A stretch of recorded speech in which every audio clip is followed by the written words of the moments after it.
दोस्तों, स्वागत है आपका न्यूज निवारण टीवी पर। इस वक्त मेरठ कचहरी में दोनों ही बार में चुनाव चल रहे हैं और आज जो शिवदत्त जोशी हैं उनके पैनल ने नामांकन कर दिया है, जो कि जिला बार एसोसिएशन के चुनाव में अब दूसरा पैनल निकल के आया है। हालांकि हमने पहले दिखाया कि राजीव त्यागी जो पैनल था वो सामने आया और सर्व समाज का पैनल बताया गया, लेकिन अब शिवदत्त जोशी हैं, उनके पैनल ने नामांकन किया है। क्या क्या मुद्दे हैं और किन किन मुद्दों को लेकर आगे चल रहे हैं, क्योंकि मेरठ के बार में जिस तरीके से चुनाव चल रहा है, प्रत्याशी अपनी अपनी बात कह रहे हैं, ताल ठोक रहे हैं और कई ऐसे मुद्दे हैं जो वकीलों के सरोकार के हैं। कई ऐसी चीजें हैं जो वकीलों की हो जानी चाहिए थी, नहीं हो पाई हैं। कई वकीलों ने साफ सफाई से लेकर महिला सुरक्षा, अधिवक्ता सुरक्षा और कई बातों पर बात की है। मेरे साथ शिवदत्त जोशी जी हैं, बात कर लेते हैं। सर, स्वागत है सबसे पहले आपका न्यूज निवारण टीवी पर। मैंने बात की थी अभी राजीव त्यागी जो गुट था, और आप सामने आए हैं, नामांकन किया। सर बताइए क्या क्या मुद्दे हैं और थोड़ा परिचय दीजिए पहले। मैं शिवदत्त जोशी, जिला बार एसोसिएशन का अध्यक्ष सन 2022-23 में था और पुनः 2025 और 26 का चुनाव लड़ रहा हूं। मैं सबसे पहले आपको लोगों को बधाई दूंगा जिन्होंने आपके माध्यम से मेरी बात कहलाने के लिए ये पैनल तैयार करवाया। देखो, मैं आपको ये बताता हूँ कि हमारे पुराने जो यहाँ पर अध्यक्ष और सेक्रेटरी महोदय थे, उन्होंने कुछ काम ऐसे किए हैं कि हमारे 5 साल, 10 साल, 20 साल, 30 साल के रजिस्टर्ड अधिवक्ताओं को जो डेली प्रैक्टिस करते थे, उनके सिर्फ जरा सी सदस्यता शुल्क समय पर जमा ना होने के कारण उनके नाम खत्म कर दिए। सबसे पहला मेरा काम ये होगा, यदि मैं ये अपना अध्यक्ष पद का चुनाव जीतता हूं, तो सबसे पहले उन अधिवक्ताओं की फीस जमा करा करके उनकी सदस्यता बहाल करूंगा। सबसे पहला मेरा काम ये होगा। दूसरी बात, अधिवक्ताओं के हित के लिए जो भी कार्य होगा आधी रात तत्पर रहूंगा, काम करूंगा। मैंने पहले भी किसी भी अधिवक्ता को, चाहे वो मेरठ बार का हो या जिला बार का हो, किसी को कहने का ऐसा कोई मौका नहीं दिया कि जिसका मैंने कार्य ना किया हो। सभी लोग मुझसे संतुष्ट हैं और इसी बात से मुझे तैयार किया गया कि आप राजीव त्यागी पैनल के सामने खड़े हो। उसी बात को ध्यान में रखते हुए अधिवक्ताओं के हित के लिए, लड़ाई के लिए सभी कार्य करूंगा। और जो यहाँ पर साफ सफाई की व्यवस्था है, हमारे धर्मशाला में देखो कितना बुरा हाल हो रहा, वहाँ अभी तक 6 महीने से गंदगी नहीं उठी है, उसकी भी सफाई कराई जाएगी। और भी जो व्यवस्था है कचहरी के अंदर वो दूर की जाएगी। और अधिवक्ताओं के हित के लिए जो चैम्बरों की समस्या, उसका भी निदान किया जाएगा। और सभी छोटे अधिवक्ता जो हैं, जो चाहे जूनियर हैं, लड़के हैं, या हमारी महिला शक्ति छोटी बहनें हैं, बड़ी बहनें हैं, उन सब के लिए भी कभी भी समस्या कोई होगी, उनको कभी कोई जरूरत पड़ेगी बीमारी में और वो बीमारी का इलाज नहीं करा सकती, उसका हमने पहले भी अपने कार्यकाल में बहुत लोगों को सहयोग करा और अभी करूंगा। इन्हीं बातों के साथ सूक्ष्म में मैं आपको ये बताता हूँ, जब ये मुझे मौका मिलता है तो मैं सभी समस्याओं का समाधान करूँ। धन्यवाद। अच्छा अध्यक्ष जी, ये बताइए, ये बताइए अध्यक्ष जी, अब हो ये रहा है कि मेरठ में मैं देख रहा हूँ कि घोषणा पत्र का चलन शुरू हुआ है। पहली जो अध्यक्ष पद के लिए आ रहे बता रहे कि हम ये काम करेंगे। मैंने पहले भी कई चुनाव में बात की लोगों से, लेकिन काम हो नहीं पाए हैं। तो क्या प्राथमिकताएं हैं सबसे पहले, जो अगर आप चुने जाते हैं तो उन प्राथमिकताओं पर किन पर खरा उतरना चाहेंगे, क्योंकि ऐसा ना हो कि आप बता दें और फिर काम रह जाए। ऐसा है कि हमारा कोई घोषणा पत्र अभी जारी नहीं हुआ, ना हम घोषणा पत्रों में विश्वास करते हैं। ये सिर्फ लोगों की वोट लेने के लिए घोषणा पत्र तैयार करके करते हैं, लेकिन उस पर अमल नहीं होता। एक भी घोषणा पत्र में किसी की एक भी बात नहीं मानी जाती। मैं 2022-23 में अध्यक्ष रहा हूँ, मुझे आप पूरे मेरठ बार में या जिला बार में एक भी अधिवक्ता ऐसा बता दे जो मुझे याद करा और मैं उसके घर पर जाके या उसके चैम्बर पर जाके उसका कार्य ना किया हो। उसको अपने चैम्बर पे बुलाने की नौबत नहीं दी, स्वयं वहां जाकर के उसके समस्या का समाधान करा। और जितनी भी घोषणाएं मैंने आपको अभी बताई हैं वो सब मैं पूर्ण करूंगा। बहुत शुक्रिया अध्यक्ष जी। शिवदत्त जोशी जी हैं, उनका पैनल पूरा मौजूद है, पैनलिस्ट और भी हैं। धीरे धीरे करके बात कर लेते हैं, संक्षेप में जानने की कोशिश करते हैं कि आखिर किन मुद्दों को लेकर और किन परेशानियों समस्याओं को लेकर के आगे बढ़ेंगे। क्योंकि मेरठ कचहरी की अगर बात की जाए तो यहाँ अधिवक्ताओं ने तमाम समस्याएं बताई हैं, परेशानी बताई है, लेकिन उनका निदान हर साल चुनाव तो होता है लेकिन निदान नहीं होता है। वार्षिक चुनाव होने के बावजूद भी समस्याएं रह जाती है। और पैनलिस्ट हैं, चलते हैं। Prem hospital and modular test tube baby centre पिछले 30 वर्षों से निरंतर आपकी सेवा करते हुए अब और भी बेहतर रूप में बिजली बम्बा बाईपास पे भी। State of the art infrastructure, 24 घंटे इमरजेंसी एवं ICU, gynaecology, obstetrics, laparoscopic surgery, laser surgery, cosmetic surgery, infertility, paediatrics, NICU, trauma आदि एडवांस्ड सुविधाओं के साथ कैशलेस सुविधा उपलब्ध है। Prem hospital, inspiring healing, empowering lives, near Shoprix mall, Bijli Bamba bypass, Meerut. मेरा नाम मनोज कुमार है। महामंत्री के लिए मैं उम्मीदवार हूँ जिला बार से। और जो जिला बार का जो अहम मुद्दा अब की बार है वो इन लोगों के द्वारा नाम काट दिया। हमारे सीनियर जिनके 30-30 साल की प्रैक्टिस थी, इन्होंने उनके वोटिंग राइट खत्म कर दिए। परिवार में बढ़ाने की बजाय इन्होंने घटा दिया परिवार। हमारे यहाँ पिछले साल 908 वोट थी, इन्होंने लोगों ने की वोट काट दी, चंदे जमा नहीं करे और जो 30-30 साल के सीनियर थे वो इन्होंने वोटिंग राइट से वंचित कर दिए। सबसे पहला हमारा यही काम रहेगा कि जनवरी पिछला माफ होगा और जनवरी से चंदा इनका जमा करके इन्हें वोटिंग राइट दिया जाएगा।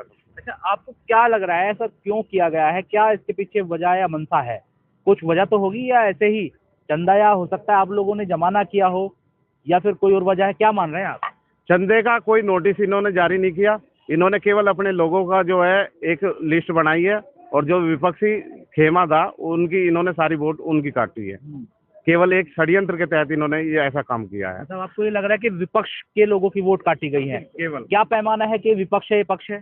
ये पैमाना इन्होंने यहाँ जाति, जो हमारा पैनल है सर्व समाज का पैनल है, इनके यहाँ कुछ जाति विशेष का ही पैनल है और इन्होंने उनकी वोट रखी है। और जो दूसरे लोग हैं जैसे दलित हैं, मुस्लिम हैं, ज्यादातर उन्हीं की वोट इन लोगों ने काटी है। अच्छा, मैं तो था परसों भी, तो इनका कहना यह है कि सर्व समाज का पैनल तो हमारा है और हमारे सामने कोई उठ ही नहीं पाएगा या जीत नहीं पाएगा। इस तरह की मैंने बातें सुनी है, लेकिन लोकतंत्र में सबको अधिकार है। अब आप आ गए हैं तो आपसे बात कर ले रहे हैं। भारत धर्मनिरपेक्ष राज्य है, यहाँ लोकतंत्र है, लोकतंत्र जिंदा रहेगा। लोकतंत्र जिंदा रखने के लिए हर बार जिलावार में चुनाव होगा। इनकी ये मंशा कभी पूरी नहीं होगी कि यहाँ जिलावार में चुनाव ना हो। हमारा पैनल सर्व समाज का पैनल है। अध्यक्ष जी हमारे ब्राह्मण समाज से हैं और महामंत्री एससी समाज से, मुस्लिम समाज से सरताज भाई हैं, कोषाध्यक्ष गुज्जर समाज से हैं। तो सभी जातियों का समीकरण हमारे साथ है। बहुत शुक्रिया सरताज Swami Vivekanand Subharti University, one of the leading universities of North India. 250 acres campus, 220 plus professional and vocational programs, 20,000 plus students, state of the art infrastructure. Come and give wings to your career with Swami Vivekanand Subharti University, where education is a passion. NH58, Meerut, Delhi, NCR. आपसे बात कर लेते हैं। परसों जो है बात अधूरी रह गई थी, कुछ आपके आरोप भी थे, कुछ बातें भी थी। सर, क्या आरोप लगा रहे थे आप बताना चाहेंगे अब कैमरे पर? जी देखिए, मैं चौधरी सरताज अहमद एडवोकेट हूँ। मैं इस टाइम जो हूँ कैंडिडेट हूँ सीनियर वाइस प्रेसिडेंट का, और हमारा जो पैनल है वो सर्व समाज का वास्तव में यही पैनल है, क्योंकि हमारे अध्यक्ष जो हैं वो पंडित समाज से आते हैं, दलित समाज से आते हैं, मैं मुस्लिम समाज से आता हूं, हमारा कोषाध्यक्ष जो है वो गुर्जर समाज से आता है और दीगर पोस्ट में सभी समाज हमारे साथ में हैं। जहां तक आरोप की बात है तो हमारा मुद्दा ही भ्रष्टाचार है। उस भ्रष्टाचार का निवारण करने के लिए हमारा संघर्ष जारी रहेगा। सबसे बड़ा भ्रष्टाचार तो इन लोगों ने ये किया है कि हमारे सीनियर अधिवक्ताओं की भी वोट काट दी।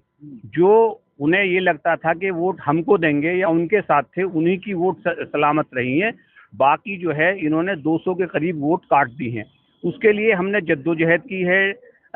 डिप्टी रजिस्ट्रार ये जो है सोसाइटी रजिस्ट्रेशन एक्ट, वहाँ भी शिकायत की है, डीएम से भी शिकायत की है, कमिश्नर से भी शिकायत की है और यहाँ बार काउंसिल ऑफ यूपी से भी शिकायत की है।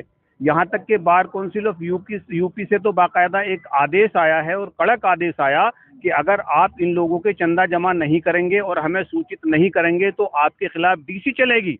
उसके बावजूद भी इन्होंने जो है उसको नेगलेक्ट कर दिया है और किसी को जो है वोटिंग राइट को इन्होंने नहीं दिया है। ये इससे बड़ा भ्रष्टाचार हो ही नहीं सकता। तो हमारा मेन जो मुद्दा रहेगा वो भ्रष्टाचार का रहेगा। जैसे कि हमारे अध्यक्ष महोदय ने, सेक्रेटरी महोदय ने कहा है, जीतने के बाद हम सबसे पहले जो है इनको बहाल करेंगे। मेरा सवाल ये था, आप लोग ये कह रहे हैं कि वोट काट दी, वोट काटी क्यों, अभी तक ये समझ नहीं आया। भ्रष्टाचार की आप बात कर रहे हैं तो भ्रष्टाचार हुआ कहाँ है, क्या भ्रष्टाचार है? खाली पद पर रहना तो भ्रष्टाचार नहीं है। वो चाहते हैं कि हम पद पर आसीन रहें, तो वो चाहते क्यों है कि बैक टू बैक वो ही रहें? क्या रीजन, क्या मान रहे हैं, ऐसा क्यों है कि पद छोड़ना ही नहीं चाह रहे हैं? नहीं भाई देखो, भ्रष्टाचार की अगर डेफिनेशन देखी जाए तो बहुत बड़ी डेफिनेशन है, समझे। और उन्होंने जो हमारे साथ भ्रष्टाचार यही किया है कि बार का मकसद होता है ताकतवर बार होनी चाहिए।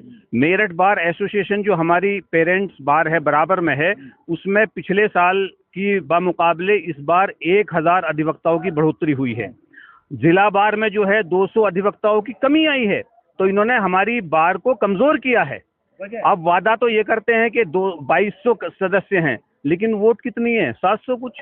पिछले साल हमारी 900 कुछ थी। वजह ये है कि ये पद पे बने रहें, और बने रहने के बाद में जो है अनुचित लाभ हासिल करें गलत काम करके। इनके गलत माननीय मुख्यमंत्री तक पहुंच गई है।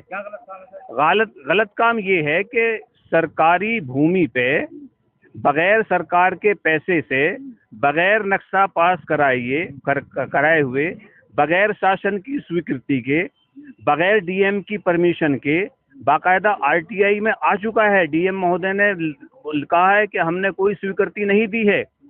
और हम यंग अधिवक्ताओं के जो चैम्बर्स बनाए गए हैं उनको लूट लिया गया है। हम चैम्बर्स के खिलाफ नहीं हैं, हम अपने जूनियर अधिवक्ताओं को चैम्बर देंगे, लेकिन फ्री ऑफ कॉस्ट देंगे, समझे। ये चूंकि सरकार ने, उत्तर प्रदेश सरकार ने अधिवक्ता वेलफेयर फंड में 11,000 करोड़ रुपए का फंड दिया है।